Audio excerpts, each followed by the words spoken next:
Father in heaven, it's no secret at all. When you think of your children, how far they are from home.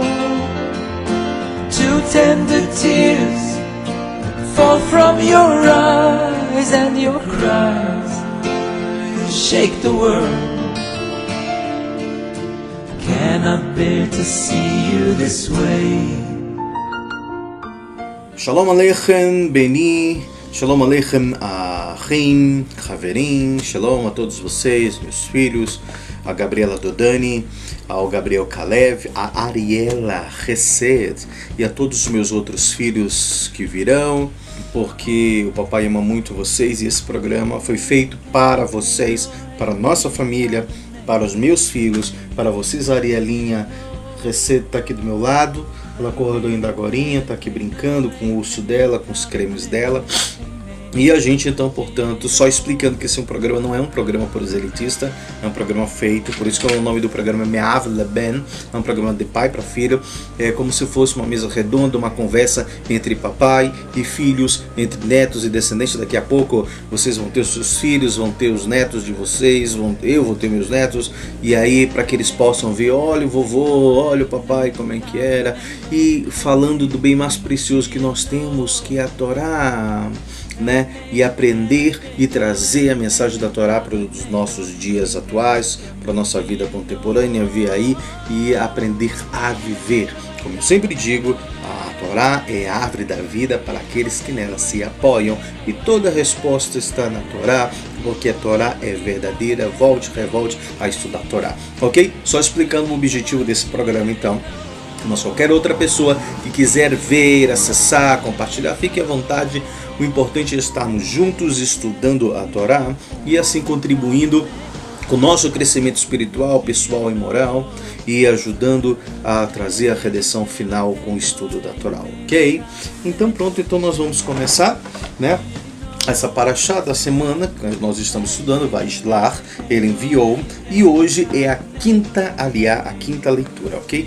Baruch atah Adonai Eloheinu melech haolam, asher kideshanu b'mitzvotav v'tzivanu la'asok b'dirvei Torah, ve'arev na Adonai Eloheinu et divrei Toratecha bifnu v'fiot amecha bet Israel, ונראה אנחנו וצאצאינו וצאצאי עמך בית ישראל כולנו יודע שמך ולומד תורתך לשמה. ברוך אתה אדוני המלמד תורה לעמו ישראל. ברוך אתה אדוני אלוהינו מלך העולם אשר בחר בנו מכל העולמים ונתן לנו את תורתו. ברוך אתה אדוני נותן תורה. Amém e amém. Antes de mais nada, a gente vai abrir aqui o Sefer Torah, Macho, quer dizer, o livro. Vamos ver aqui que, na realidade, essa quinta aliá, eu estou bem empolgado porque essa quinta aliá tem muita coisa legal para a gente estudar. E ela vai falar sobre o quê? Ela vai falar sobre a história de Diná. Aqui conta a história de Diná, e a gente vai ler.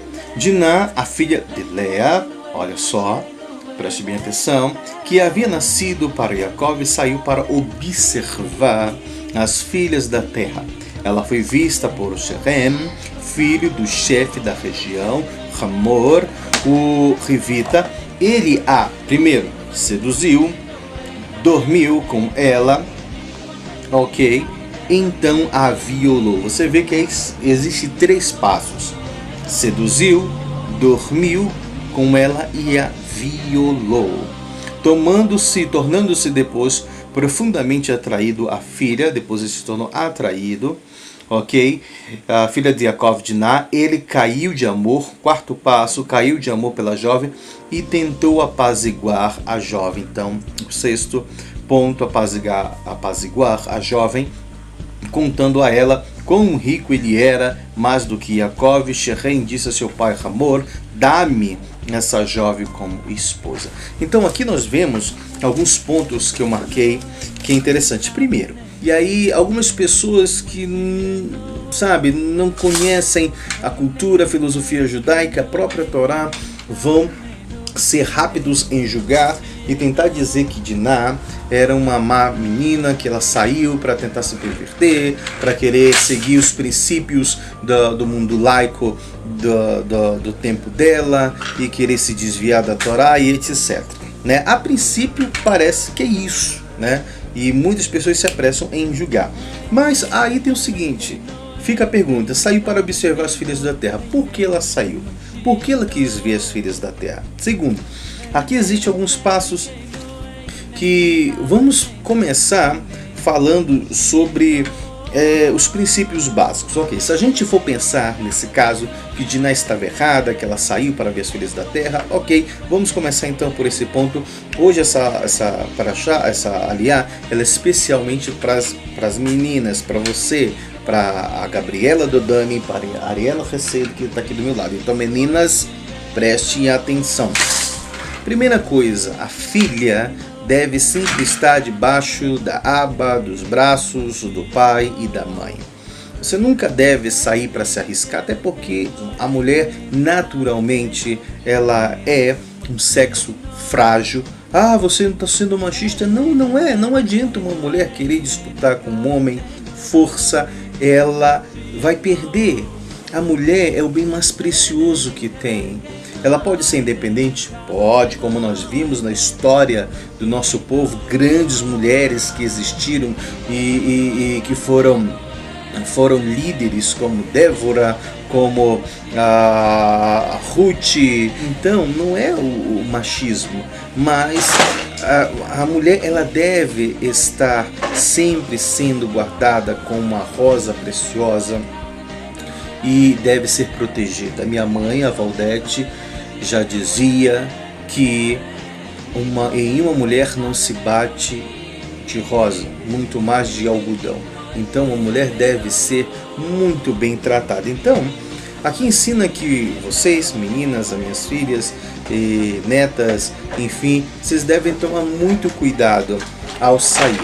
Até porque se Diná saiu, ela não foi sozinha, diz os nossos sábios. Ela com certeza não saiu sozinha, até por causa da idade dela, ok? Mas aí fica a preocupação de que vocês, não só a preocupação, mas o cuidado que se tem de vocês não se arriscarem em ambientes estranhos fora da Torá. Até mesmo o Shulchan Aruch vem dizer que uma menina judia, ela não pode ficar sozinha num quarto até com outro parente mais próximo, né, com outro homem dentro de um ambiente sozinho. O pai até com a filha tem que tomar todos os cuidados também.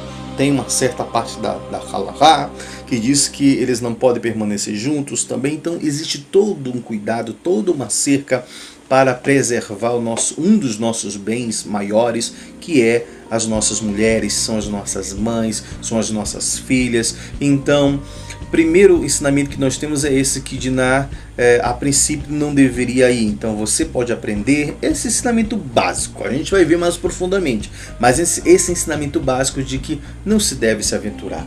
No nosso mundo contemporâneo, se você estiver na escola, se você estiver na faculdade, se você estiver entrando no trabalho ou como aprendiz, você não deve se afastar da atmosfera da Torá, do meio judaico, da família. As colegas vão dizer, vamos lá no shopping, você vai. Vamos gazetar aula ou matar aula, como se diz, você sai da escola para matar aula, para se aventurar com as suas amigas e etc. Então, a primeira coisa é que não se deve ter amizade com pessoas que não estejam envolvidas com assuntos de Torá, como nós vimos na leitura passada, que Yaakov não quis estar na companhia de Esav. Então, a primeira coisa, não devemos estar na companhia de pessoas que não tenham temor da Torá, não tenham temor de Hashem e que não estejam ocupados com assuntos de Torá. Segundo, mesmo que você faça amizade, aquele contato social, politicamente correto, você não deve se deixar influenciar e sair, porque pode acontecer sempre problema, ok? Então, previna-se, não saia, né? Não vai ver, até porque o Shulchan Aruch também fala que nós não devemos imitar os costumes dos outros povos. Se eles cortam o cabelo de um jeito, nós não devemos cortar do mesmo jeito do que deles, mas de outra maneira. Se eles vestem ou se eles calçam um sapato com o pé direito, devemos calçar com o esquerdo. Nunca devemos nos comparar aos seus costumes, corte de cabelo, maquiagem, comportamento, cultura e etc. Nós temos a nossa própria cultura, nós temos a nossa própria filosofia, nossa própria moda, né, a moda da sinagoga. Nós temos. Então nós não precisamos, até porque Deus não quer. Se Deus quisesse que a gente copiasse os seus modos, ele não teria dado a Torá, todo mundo viveria normalmente. Mas o Eterno deu a Torá porque ele quer fazer diferença, porque a forma com que o homem, o ser humano vive hoje não é a forma que Deus planejou e quer para si. E Hashem, como sendo o Pai Eterno, Avenu Shabashamai, nosso Pai que está no céu, ele como o Pai Supremo, ele sabe o que é melhor para a gente. Da mesma forma como o papai está falando, o pai sabe o que é melhor para o filho. Existe um filósofo contemporâneo, me esqueci o nome dele agora, que ele diz: demonstrar amor para o filho não é aceitar o que ele faz. Eu te amo tanto que eu aceito você ser assim. Não, é justamente ao contrário. Pelo fato de eu amar você é que eu não aceito o caminho que você está seguindo, que é o caminho da perversão, o caminho que desvirtua da moral, da vida moral, do respeito, da vida do amor ao próximo, etc. É por amor a você que eu não aceito isso. Então, sempre o papai Labriante. Então, é por isso que a gente ama, por te amar que eu não concordo com as coisas erradas que você porventura possa vir fazer, ok? Então, o primeiro ensinamento básico é esse, de se precaver, de não sair para ficar procurando, como diz o ditado popular brasileiro, procurando sarna para se coçar, ou seja, você fica procurando problemas, ok? Aí a gente vai ver o que foi que Shechem fez. Aqui por tópico diz que ele primeiro seduziu, depois ele dormiu, depois ele a violou, depois ele ficou profundamente atraído e só por último ele amou. Então o que é que acontece? Vocês meninas prestem bem atenção. A maioria dos homens tem esse costume. Primeiro gosta de seduzir. Depois que ele já seduziu, que você está ali, olha, e seduzir vem como? Como no falar. Como você é linda, como você é maravilhosa, como você é doce, ele seduz. E diz alguns cientistas que a mulher ela é mais tendenciosa a se levar pelo ouvido e o homem pelos olhos.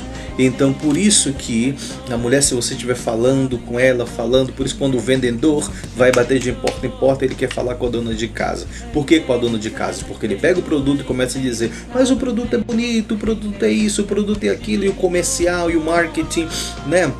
O mascate vai e você acaba comprando. O vendedor nunca vai falar com o marido, porque o marido é mais racional, ele é mais pelo visual, e a mulher se deixa ouvir pelos encantos do falar. Então, tome muito cuidado, ok? Porque o jogo do homem, quando ele quer se aproveitar da mulher, ele primeiro vem no seduzir, no falar. E aí diz que ele dormiu logo. Por quê? Porque se seduziu, ele vai logo partir para os finalmente, como diz o ditado popular. Por que partir para os finalmente? Ele dormiu. Porque o verdadeiro objetivo de Shechem era esse, era dormir com ela, né? Ele queria realmente, se ele realmente tivesse amado, se realmente ele tivesse tido um interesse verdadeiro, puro, jamais ele iria partir para os finalmente, vocês me entendem quando eu falo. Ele jamais iria querer logo deitar com Dinar. Então ele dormiu. Então a primeira coisa que o homem faz é esse, ele seduz para depois concluir o que está no coração dele, desejo. E aí diz que ele violou, ele dormiu. O que é violar? Violar é aquela coisa que é intocável. E ele violou o bem mais precioso que toda mulher tem, que é a sua virgindade. Uma vez tirada, perde-se o seu valor. Vou explicar mais. Depois que ele fez isso, que ele viu como ela era realmente uma mulher justa, ele caiu em si e viu que ele tinha feito mal, e aí ele ficou profundamente atraído por ela, porque ele viu que essa moça, esta menina era diferente, e aí, portanto, ele se compadeceu dela, caiu de amor. Agora eu pergunto o seguinte: só depois disse, dá-me essa jovem como esposa? Por que só depois ele falou, dá-me essa jovem como esposa? Se a intenção dele fosse verdadeira, ele poderia ter dito antes, como se faz no judaísmo, né? Eu me interessei por ela, eu quero casar. Não se deita, não se beija, não se agarra, não se abraça, não vai lá tirar um tira-gosto, né? Não vai fazer um test drive para depois que usou, fez, essa sim, essa aí eu quero casar, e vai lá casar. Não, primeiro se tem a intenção, como é a forma correta do judaísmo, como o pai Yitzhak fez, casou e amou.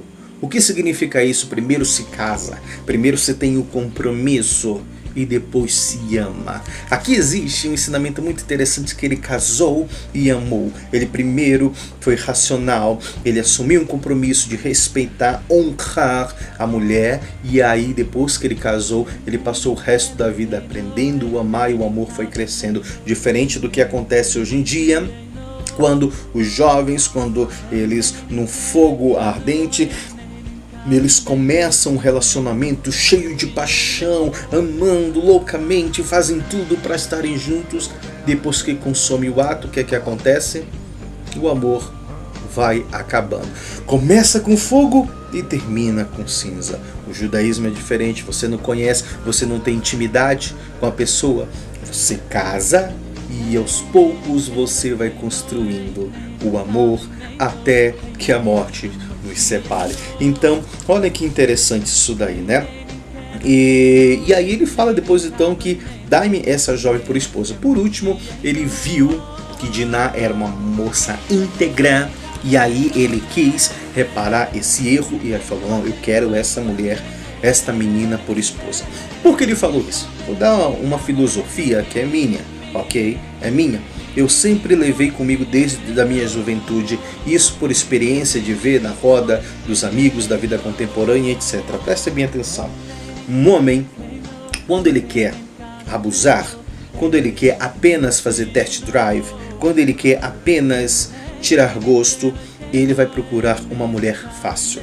Aquela mais bonita, aquela que chama mais atenção, aquela que usa roupas que mostram tudo, que se maqueia, aquela mais fácil.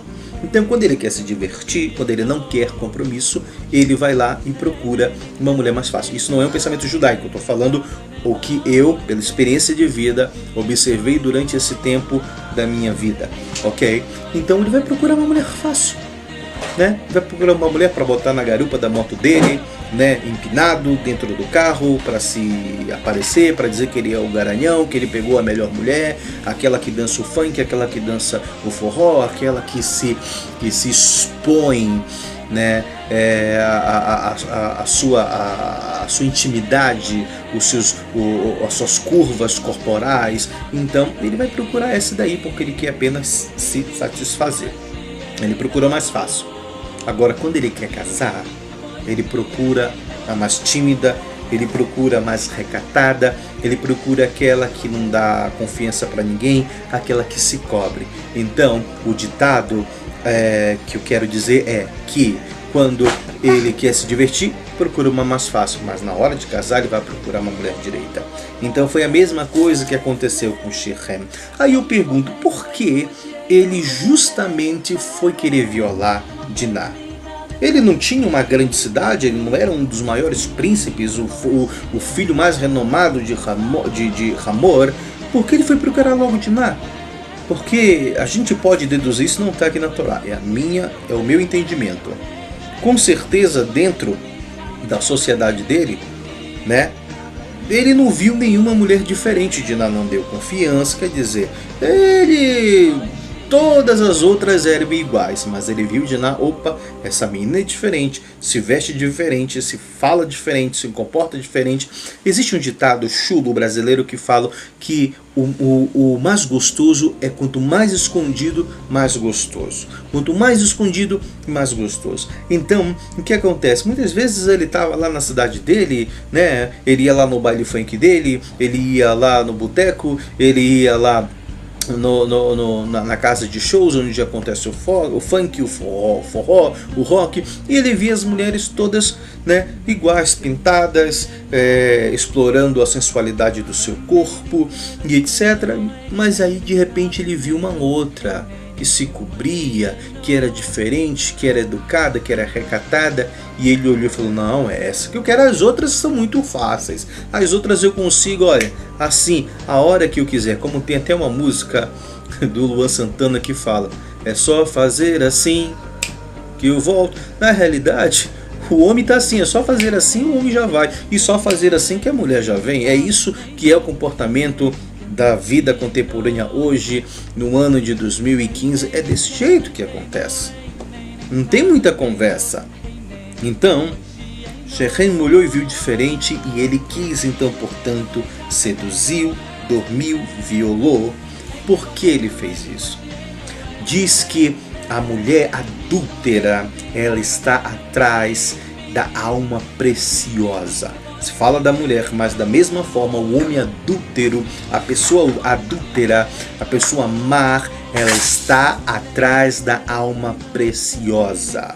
Isso é um assunto cabalístico que, enfim, se a gente for estudar, é algo muito mais profundo, mas na base significa o seguinte, que a alma preciosa, o iníquo, o homem mau, ele quer essa alma, né? Ele quer se apossar.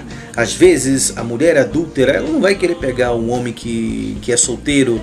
Que é solteiro, ela pode ficar com ele a hora que ela quiser, mas ela está à caça da alma preciosa daquele que é casado, ou o homem daquela que é casada. Por quê? Porque ele quer sentir o desejo de que ele conseguiu conquistar. Então, a mesma coisa aconteceu aqui com Shechem. Ele estava à busca, à caça da alma preciosa. Ele olhou e falou: não, mas essa que eu quero, porque essa é especial. E ele acabou violando. Então, olha quanta coisa profunda, olha quanta coisa a gente pode aprender. Você, Gabriela Dodani, minha primogênita, Ariela Hesed, que o Eterno abençoe realmente vocês. Faça como Sara, Rivka, Rachel, Veleia, e se afastem, guardem vocês como a menina dos olhos, porque o homem mau, a mulher má, aquelas pessoas má estão atrás da alma preciosa. E vocês são preciosos, então guardem aquilo que vocês têm mais de valor, que é o selo de vocês, para sim, num ato de brachá, de bênção, debaixo da rupá, então fazer ali a sua entrega. Anile do dívido de li, eu sou do meu amado, e o meu amado é meu, o meu amado é para mim, com a quebra da taça de vidro, né, que simboliza que o casamento, uma vez quebrado, não pode ser colado jamais. Uma vez o casamento quebrado não pode ser colado, então o casamento é para sempre.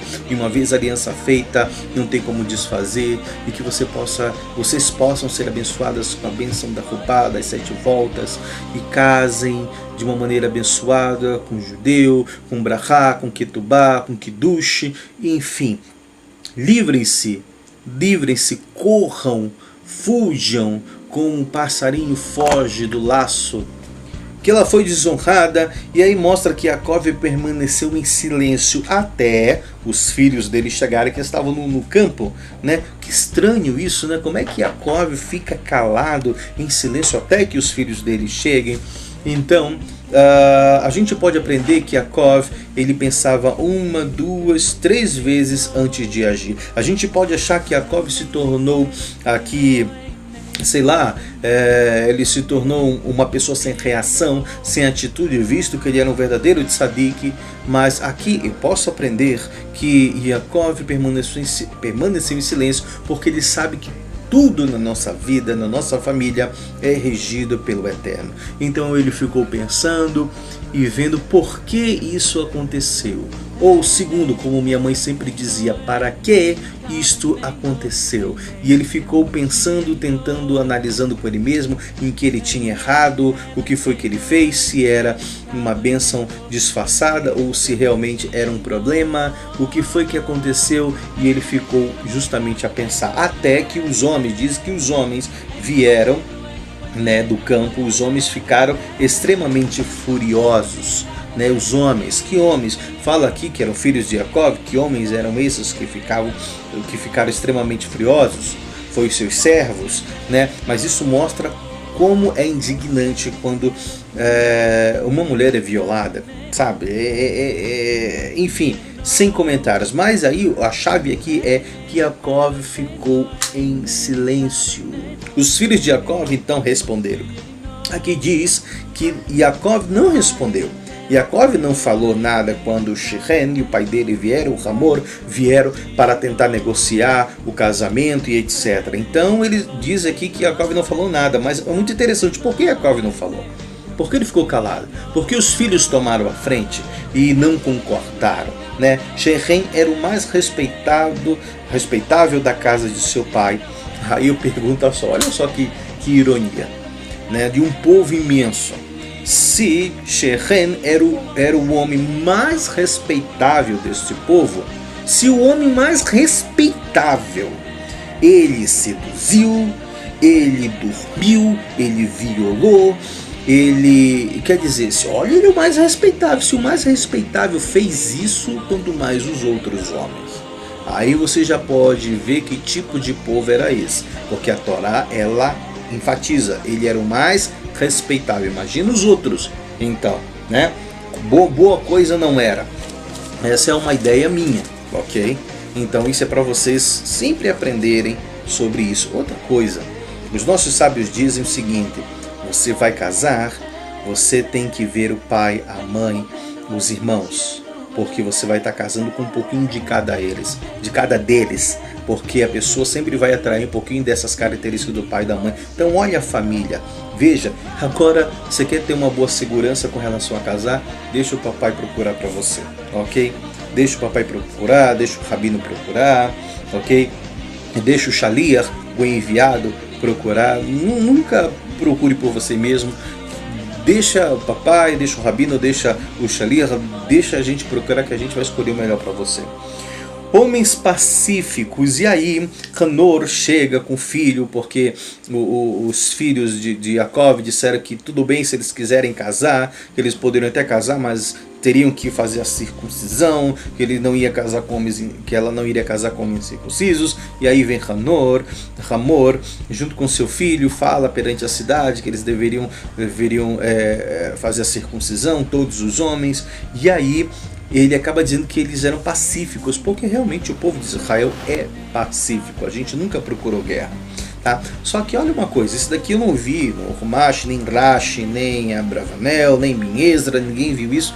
Eu tenho esse conceito há muito tempo e eu vou compartilhar com vocês. Hamor, ele fala sobre o seguinte: seus bens não serão nossos. Olha o que ele diz: seu gado, propriedades, seus animais. Então fala seus bens, fala seu gado, sua propriedade, seus animais não serão nossos. Então, na realidade, ele foi politicamente até o seu povo, dizendo: olha, vamos casar com esse povo aí, vamos nos unir, ele só quer que a gente faça a circuncisão, só isso. Isso daí pra gente não é nada, a gente faz. Em troca do quê? Em troca que eu acredito que eles estavam com projetos maquiavélicos, porque comparando o povo de Hamor com a casa de Jacó, eles eram maiores em números. Então o que foi que aconteceu? Ele falou: vamos fazer isso para então nos apossarmos do bem dele, dos seus bens, do seu gado, propriedades, seus animais. Então, quer dizer, não era um acordo ali 100% saudável, íntegro, né? Porque eles estavam querendo fazer uma troca e eles iriam sair ganhando. Então, só que olha que esse é um pensamento meu, ok?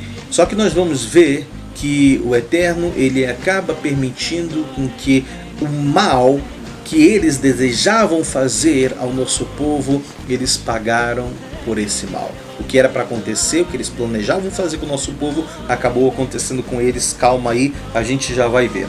Shimon e Levi, os filhos, vieram e saquearam.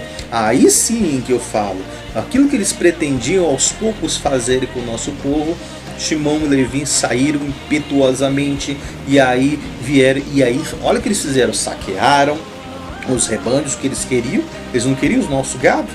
Pois é, saquearam os rebanhos, saquearam os gados, pegaram até mais os jumentos, o que havia no campo, na cidade, mulheres, crianças e toda a riqueza. Então, o mal que eles pretendiam fazer com a gente, o Eterno usou Shimon e Levi para, então, portanto, fazer o quê? Realmente pagar aquilo que eles planejavam em dizimar o povo de Yaakov. Por que Yaakov se zangou com seus filhos? O que foi que aconteceu? Por que ele ficou chateado com os seus filhos? A gente vai responder isso já já.